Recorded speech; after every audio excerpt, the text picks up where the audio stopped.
Finishing up week 4 here in San Francisco and continuing to check in on myself and with my friends. And obviously, one of the big topics is how our marriages are doing. And I know that in sickness and in health is something that many of you promised in your wedding vows, but I'm pretty sure that it did not factor in this lung and organ collapsing virus that you can get from people who don't know they have it and can live on plastic surfaces for 28 days, and you're isolated in your house with your family and without your friends or any support system and any help, and will test every fiber of your productivity and patience and positivity. So I'm going to go out on a limb here and say that it's a bit of a shit show all around. And that, by the way, is not something I purchased for this video. I just happen to have it in my bedroom, because I'm an optimist. So I think no matter how great your marriage was, it's definitely going through some tests right now. God forbid if one of you is self-quarantined because you have symptoms and is left at the mercy of the other, then you'll really see how your partner handles power. And you should call me, because that's probably going to be one of my next shows. The good news, when I polled Instagram and other groups on social media, people are actually faring better than they thought they would. In this situation, whatever you call it, a pandemic, learning moments, a retribution, hell. And that's heartening to hear. You may have participated in an Instagram poll that I conducted a few days ago, and I asked the question, quarantine will be good for my marriage, yes or no? And 2/3 of the people said yes. There were a few very emphatic hell no, and I get that as well. There are tons of marriage memes floating around, and some of them have struck more of a chord than others. Like, for instance, I don't know anybody that's dumb enough to be making babies at this point. I mean, we're all stranded at home trying to educate and entertain and keep our children alive. I mean, at the end of the day of struggling to cook and doing some work and helping with online learning, I'm like, at your own peril, motherfucker. So yeah, I don't think a lot of babies are going to be made at this time. Also, I think that stress and anxiety levels are high, and that's a big libido killer. And again, that's okay. If you're feeling sexual, that's okay. And if you're not feeling sexual, anything goes in batshit crazy times. I think, for better or for worse, all this togetherness is going to reveal who we married. Once again, maybe we've forgotten. Maybe we used all those distractions really well. So here we are. Naked, exposed. Are you married to the slob? Are you married to the nag? To the let's circle back and close the loop guy? I don't know. But the fact is, we're stuck with each other, and our true colors are naturally going to be revealed. So I found this list on Huffington Post of qualities that every truly happily marriage has. And of course, I go to Huffington Post for all my relationship advice.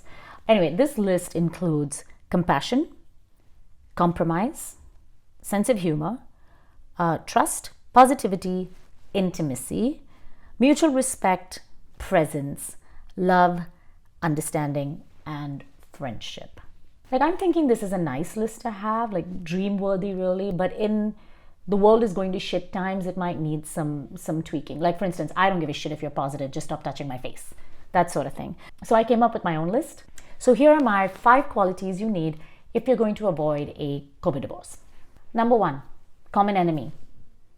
Are you the kind of couple that thrives when you have a common enemy or a common goal? You're disinfectant dynamos and work from home warriors and scheduling superheroes, because this team is going to get it done. And maybe at the end of the day, you celebrate with a we're still alive cocktail or some crazy lovemaking, or you just pass out from the adrenaline, and that's cool as well because, apocalypse.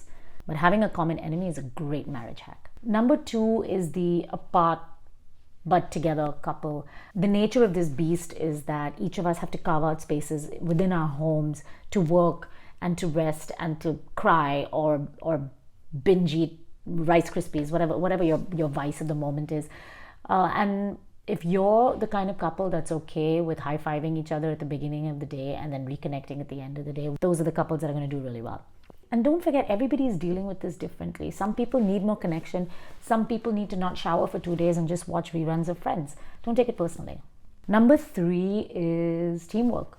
I think couples that are used to sharing the workload or in which the slacker partner finally steps it up and takes on some of the workload will fare really well in this WTF is this really happening time. I absolutely believe in the invisible workload on mothers, and I was really happy to see in the research that I did that a lot of partners were stepping up and taking on some of that.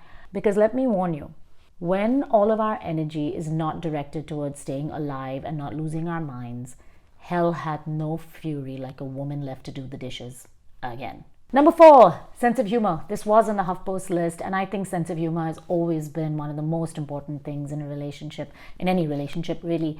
So whatever your shade of humor is, dark, juvenile, vulgar, as long as you can make each other laugh, you're doing a goddamn public service. If you look up at all the suffering around you, I don't recommend it. I don't do it. I just sit in my bubble and pretend like I'm on a beach drinking tequila in Mexico. But if you do, it's enough to drive anybody crazy. If you can bring some joy to each other, that's going to go a really long way. And number 5, also from the HuffPost list, is mutual respect. But I think mutual respect in a will I ever leave the house again time is a little bit different. It is really acknowledging that each of us is processing this crazy time differently, and that even within the same household, we are impacted differently. One of us may lose a job. One of us may have a parent that's more susceptible. Maybe one of you has a deep spiritual take on this entire shit show, and the other partner is having trouble refilling his or her anxiety meds. So can you support your partner with compassion and dignity and grace? I think that's the key piece here. A healthy marriage has 2 healthy people. So if you can help each other do that, then your marriage will be a source of comfort during this batshit crazy time. Or you may decide at the end of this all that you're hightailing it the hell out of there as soon as you can, which is also okay because you put in the time. So in prepping for this video, I got a lot of anecdotes as well from couples. And for the ones that are pleasantly surprised that their marriages are doing well, there are a few things that seem to be in common.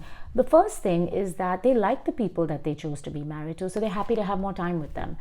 There's less travel, there's less commuting.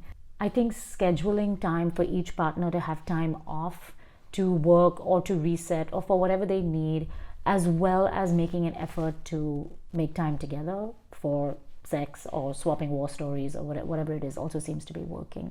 The key here, I think, is to be clued into what the other partner needs, or at least to listen. I think I'll add here that if fuck this shit time is really taking a toll on your marriage, that's not a failing on your part. This is truly a very trying time, and hopefully something we will never see again in our lives. If your partner travels a lot but is home all the time, if you don't have a lot of space, if you have financial worries, if somebody is genuinely sick, or if you didn't actually get along before this and now you're stuck in a house with this person, that's all very, very difficult. And when tensions are high, so is conflict. And where do you go when you fight? When everyone's in the doghouse. So I polled people on how they deal with that, and what I'm generally hearing is you learn not to react. You learn not to sweat the small stuff, which might actually be really good learning for when is this really fucking happening time is over. Remains to be seen. I'm going to end this video with a picture of a gentleman who I think is killing this marriage game. A+ for ingenuity and creativity in a very difficult situation. So if you need to build your own box, proverbially, literally, go for it. Anything goes in batshit crazy times. I think the gist of it is this. Do you. There are no rules. Take care of yourself. Try to take care of your partner. And stay sane. Cheers.